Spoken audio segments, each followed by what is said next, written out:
Alright, welcome back everyone to J-Face Games. Today we're talking about a game called Lasers and Feelings. I have no idea how I did not know about this game. Apparently it came out in roughly 2013 and it was created by the same dude. His name is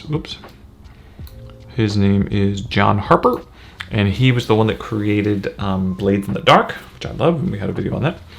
And Lasers and Feelings, I found out about this yesterday. I immediately had to create a video, and it's mainly because occasionally you see a mechanic that's so elegant and so simple that it just infuriates you because you wish you had come up with it. And so with Lasers and Feelings, let's talk about it. This game, in essence, is a Star Trek style game, science fiction-esque, and you have two stats, lasers and feelings. Lasers is in essence your like calm, focus, technology, other things like that, right? So it's calm, focus, technology, precision, calculating, etc. And feelings is your, I think they say things like intuition, diplomacy, seduction, passion, like things like that. And so you have lasers and you have feelings. Now the way the game works, which is one of those things that's brilliant, it's just so frustrating, is that you take a d6, right? And that's the main dice that is the determining rolls and determining everything. That's the main mechanic, is d6s. Your lasers and feelings, you have one attribute, and that is either going to be a 2 through 5. So it's a 2, 3, 4, or 5. And you choose that number, and that number represents your character. Now, what does that mean? Well, the way Lasers and Feelings works in terms of dice rolls is that on your turn, you're going to roll a d6. You're either trying to get higher than your number or lower than your number, okay? So, for instance, if you want better lasers, you want, I believe lasers is lower, right? So if I choose a 4, what I'm saying is that if I get a 4 or lower on a d6 for a lasers roll, that's a success. If I get a 5 or 6, that's a fail. But what that means is that for feelings, if I get a 4 or higher, that's a success, and a 3 or lower is a fail. So just with that one concept of I'm going to pick one number and it represents both my lasers and feelings, which are two sides of a continuum, and depending on if I want to go 3 or 4 and I want to be at kind of their even versus 2 or 5, and I'm really making it so that one of my rolls is much better than the other one, that tells you so much about your character. That's one of those mechanics to me that is just silly, right? So how does it work in essence in sort of like actual gameplay? Well, you have a d6 and say that, let's just for example say that this character has a 3, right? We'll say attribute equals 3. And so what this means is that for their feelings, if they get a 3, 4, 5, or 6, that's a success. For their lasers, if they get a 1, 2, 3, it's a success, right? So in essence, that means that their lasers is a 50% success rate and their feelings is a 66% success rate, right? Roughly, right? And so you could instead make this a 2, but that would shift things dramatically, right? It would shift things pretty dramatically. You would now be at a like 2, 3, 4, 5, 6 is a success for this. So you're getting up to this plus 16, so 82% chance of success with your feelings, but you're at a 16 or a 33% chance with your lasers, right? So what happens on your turn? Well, the DM is going to tell you to either roll your lasers or your feelings, and there's probably going to be a specific scenario. And the first question you have to ask yourself is, are you an expert in whatever it is that you're doing? So normally you roll 1d6. If you're an expert in it, you get another d6. If you are in any way prepared for the scenario, and I guess that can be determined multiple variables or multiple sort of like RPS concepts can determine if you're prepared, you get another d6. And the result you're going for is that if you have 0 successes, that's exactly what you would expect. It's a fail. If you have 1 success, that means that you you succeed with consequence, right? This is typical for a lot of games, so the concept of succeeding with consequence. 2 successes equals success, and then 3 successes equals success with bonus or some sort. On top of that, if you ever roll your number, then what happens is, let's go ahead and make this a call out because it looks nicer. Turn into call out. If you ever roll your number, that means that you get to ask the DM a question and they have to answer truthfully. That's the whole system. That's it. Now, what this means, and I obviously, not education. Seduction, misspelled that. What this means is this is a very narrative system. This is not a tactical system. And one of the things that I'm trying to create is more of a tactical system. And so this is a very narrative system. So what did this do to my brain?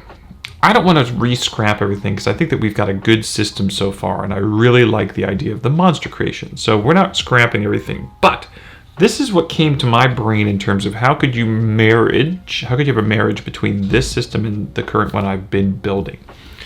And this is what we came up with. So you have the different attributes. You've got defender, striker, controller, and leader, right? Then you also, what I thought would be interesting is that you have either, in essence, either thinker, let's do this. Thinker versus intuitor. I don't know if that's a word. Or you could use any of your sort of like Myers-Briggs things. Are they a judger versus perceiver? Are they a thinker versus intuition? Are they extrovert versus introvert? You can use any of those kind of things. But this is what just came to mind. Thinker versus intuitor, right? So part of your character creation, and I don't know how, I'll tell you both versions I came up with. Part of your character creation could be that you have 3 stats. You have defender versus striker, controller versus leader, and then thinker versus intuition,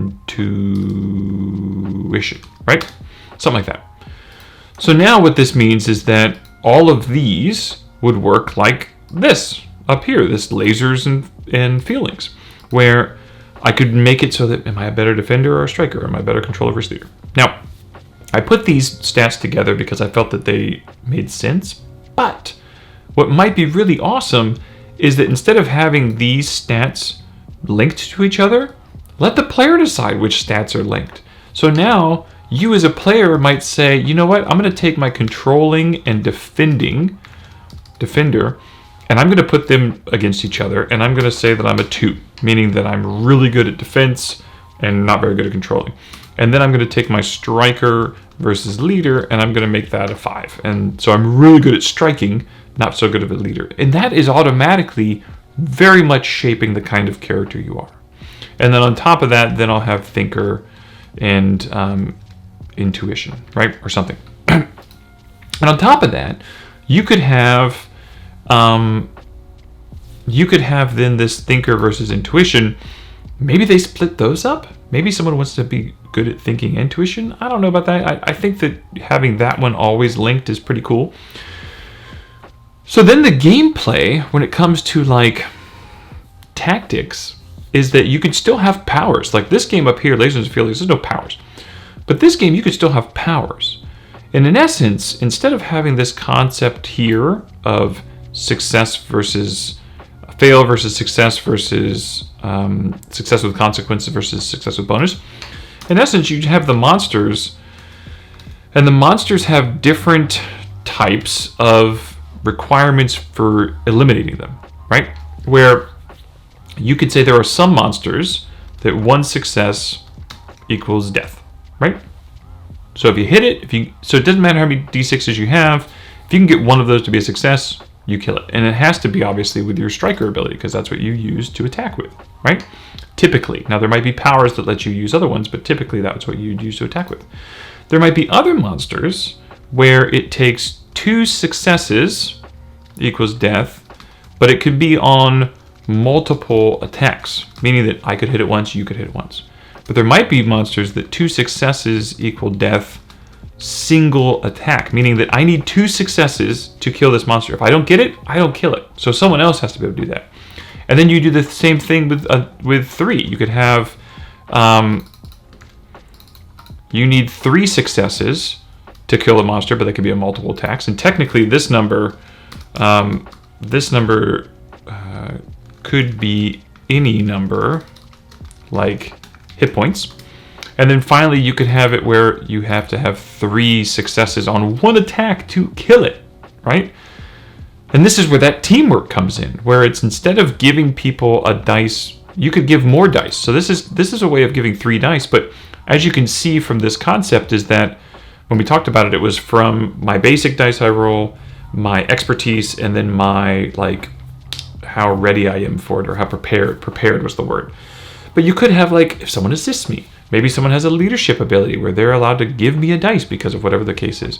Maybe, and this isn't even playing with it because that's a whole other bag of worms, but maybe instead of D6s, you use D10s because there's more of a variability in those numbers. I don't know if more variability is a good thing or a bad thing. I don't know if all of a sudden you're saying a 4 out of 10, you're able to play with those percentages a little too much, whereas this, those percentages swing dramatically, right? Maybe there's situations where, I don't know, to me, there's a lot of interesting things here.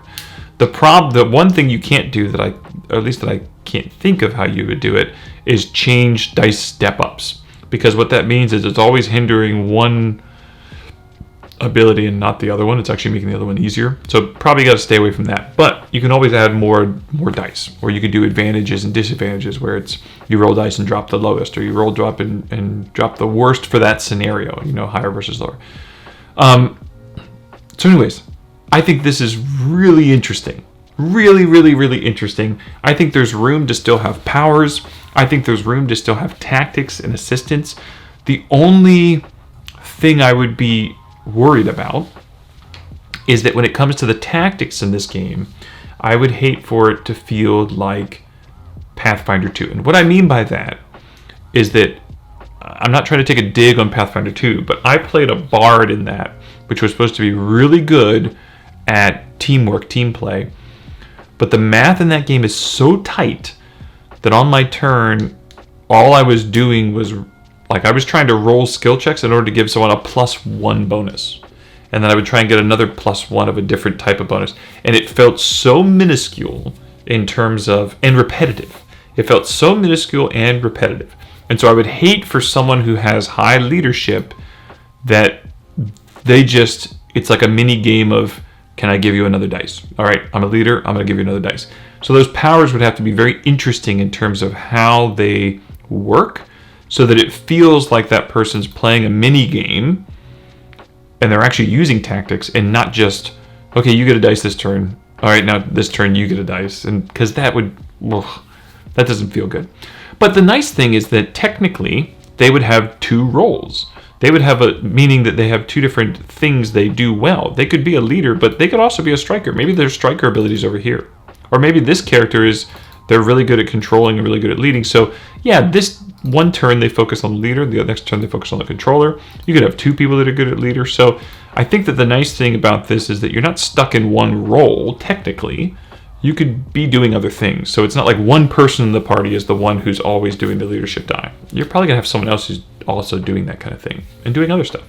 Because I think that hopefully the map and the way people are laid out will determine who needs to do what strategically during a round. So anyways, this video is getting kind of long. I was just crazy excited about this John Harper Lasers and Feelings.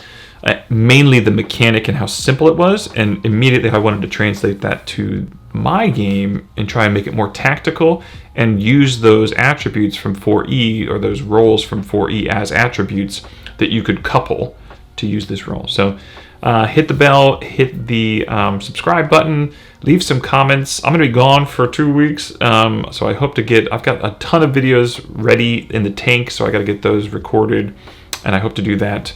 Holidays have been crazy. Thanks everyone for tuning in.